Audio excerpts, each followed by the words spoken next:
კვარაცხელიას ინტერვიუ, ჯუღელის შეხვედრა დე ლაურენტისთან და ოსიმენის დაძაბულობა თანაგუნდელებთან.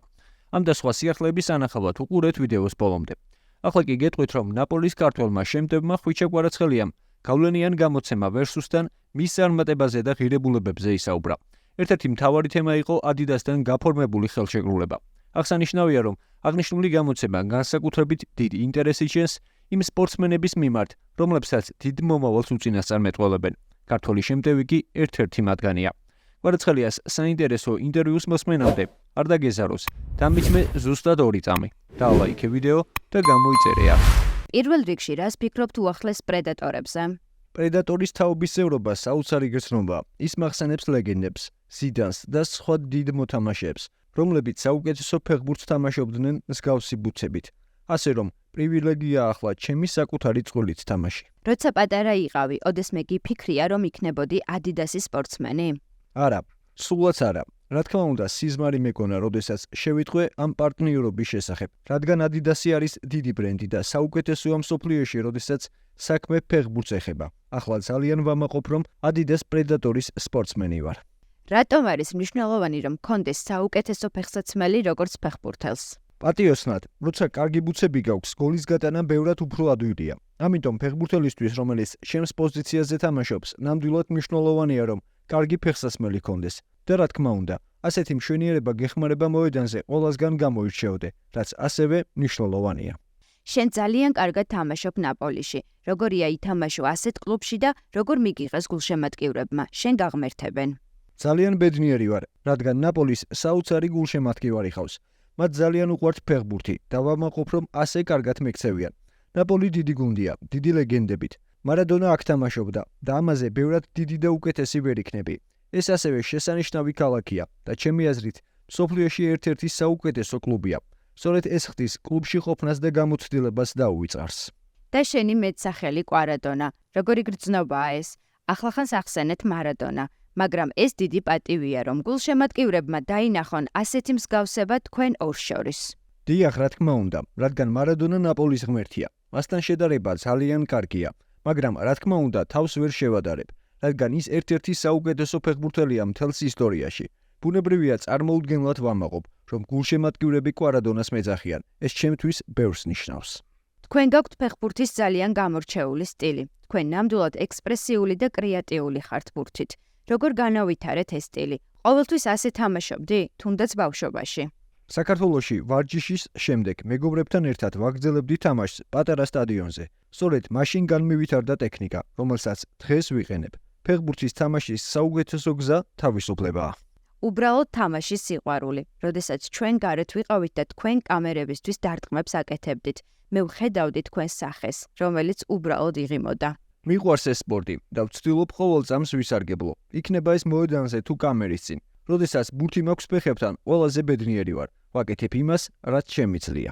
თქვენ გქონდათ წარმოუდგენელი სპექტაკლები ჩემპიონთა ლიგაზე. როგორი შეგრძნებაა ჩემპიონთა ლიგის ჰიმნის მოსმენა მოედანზე? სიზმარშიც კი ვერ წარმოვიდგენდი, რომ ერთ დღეს სტადიონზე დავდგებოდი და მოვუსმენდი. საოცარი იყო, როდესაც პირველად მოვისმინე. და როდესაც ყველამ დაასრულა სიმღერა, ნაპოლი მიმღერა ჩემპიონები და ეს საოცარი იყო. ეს იყო წარმოუდგენელი გრძნობა და ოცნება. ამან მომცა мотиваცია. მე მუშავა იმაზე მეტი, ვიდრე ახლა ვარ. შენი სახელის ირგვლივ დიდი მღელვარება და ახლა უკვე ევროპის ერთ-ერთი საუკეთესო მოთამაშე ხარ. როგორ შეიცვალა შენი ცხოვრება ამის შემდეგ? რთულია, ყველა გიყურებს და სამაგალითოდ გიყურებენ. ასევე საქართველოში ბავშვებს ვუყვარვარ. ამიტომ მათთვის მისაბაძი მაგალითი უნდა ვიყო. უნდა ვიყო მშვიდი, თავმდაბალი და ამისთვის ვცდილობ ყველაფერი გავაკეთო, როგორც მოედანზე, ასევე ფეხბურთის გარეთ. ამ ინტერვიუს შემდეგ კი გეტყვით, რომ ბოლო პერიოდში აქტიური საუბრები მიმდინარეობს იმის თაობაზე, რომ კატალონიის ბარსელონა ნაპოლის ქართველი შემტევის ხვიჩა კვარაცხელიას შეძენით ინტერესდება.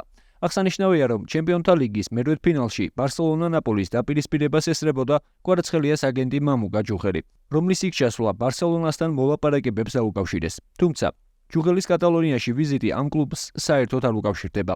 La Gazzetta dello Sportis ინფორმაციით, ჯუღელი ნაპოლის პრეზიდენტ შეხვდა. როგორც ცნობილია, ისინი განიხილავდნენ კვარაცხელიას ახალ კონტრაქტს ნაპოლიში. შეგახსენებთ, რომ მამუკა ჯუღელმა ბოლო ინტერვიუში განაცხადა, რომ ქართველი ფეხბურთელის საკითხი მაისში გადაწყდება. აქვე La Gazzetta dello Sporti წერს, რომ ბარსელონასთან შეხვედრას ესწრებოდნენ და კვარაცხელიას თამაშს აკვირდებოდნენ Manchester City სკაუტები.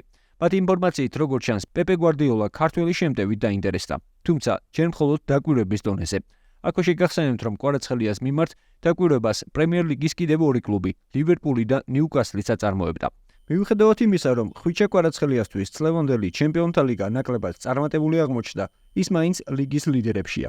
როგორც შარშან, ისე წელს ის კვლავ ევროპის ერთ-ერთი საუკეთესო დრიბლიორია.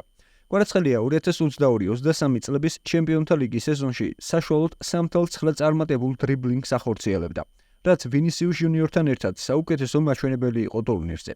წელს კი მისი მაჩვენებელი ოდნავ გაუარეს და 3.6 ერთ შეხვედრაში. ჯამში წლევანდელ ტურნირზე ყველაზე მეტი 61 დრიბლინგი კილიან მბაპემ განახორციელა. შემდეგ კი სწორედ ნაპოლის ქართველი ვარსკვლავი მოდის 53 დრიბლინგით. მესამეზე კი ჟოაუ კანსელო იმყოფება მხოლოდ 36 დრიბლინგით. საერთო ჯამში ხვიჩა კვარაცხელიამ ნაპოლის მაისურით ჩემპიონთა ლიგის 16 შეხვედრაში 64 დრიბლინგი განახორციელა. საშუალოდ 4.1 ყოველ 90 წუთში. ეს იტალიური გუნდისთვის აბსოლუტური რეკორდია. ახლა კი გეტყვით, რომ ერთ-ერთი ნეაპოლური გამოცემის ინფორმაციით ნაპოლიში განხეთქილება, რაც დაძაბული გარემოს არსებობას ხელს უწყობს. საქმე ვიქტორ ოსიმენს ეხება, როგორც ცნობილია, ნიგერიელი გუნდს სეზონის ბოლოს დატოვებს. სავარაუდოდ მისი კარიერა პრემიერ ლიგაში გაგრძელდება. წყაროს ცნობით, მას შემდეგ რაც ვიქტორმა ახალი ხელშეკრულება გააფორმა და გადაწყდა, რომ ზაფხულში წავა, გუნდელებთან ურთიერთობა გაუფუჭდა. ის ძირითადად დროს განცალკევებით ატარებს, ასევე ვარჯიშისთაც ხშირად განცალკევებით იმყოფება. გამოცემა წერს, რომ ამ ფაქტმა და გარემომ შესაძლოა უარყოფითი გავლენა მოახდინოს კვარაცხელიაზეც. აქვე შეგახსენებთ, რომ კვარაცხელიას ნაპოლი კვირას ინტერს დაუპირისპირდება, თუმცა ეს შეხვედრა შესაძლოა ვიქტორ ოსიმენმა გამოტოვოს, რადგან კლუბის ინფორმაციით ნიგერიელმა ბარსელონასთან შეხვედრის ბოლოს კუნძზე დაზიანება მიიღო. ნებისმიერ შემთხვევაში კალცონას გუნდი 44 ქულით მე-7 ადგილზეა და მე-5 ადგილზე მყოფ რომას 4 ქულით ჩამორჩება. ასევე ცნობილია, რომ იტალიიდან ახალ სეზონში ჩემპიონთა ლიგაზე დიდი ალბათობით 5 გუნდი ითამაშებს. შესაბამისად, ნაპოლის შანსები ისევ იზრდება. თქვენ რას ფიქრობთ?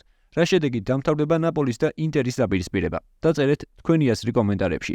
და თუ დაგავიწყდა, შეგახსენებთ, რომ დაალაიქო ვიდეო და გამოიწერო არხი იმისთვის, რომ არ გამოგრჩეს შემდგომი სიახლეები.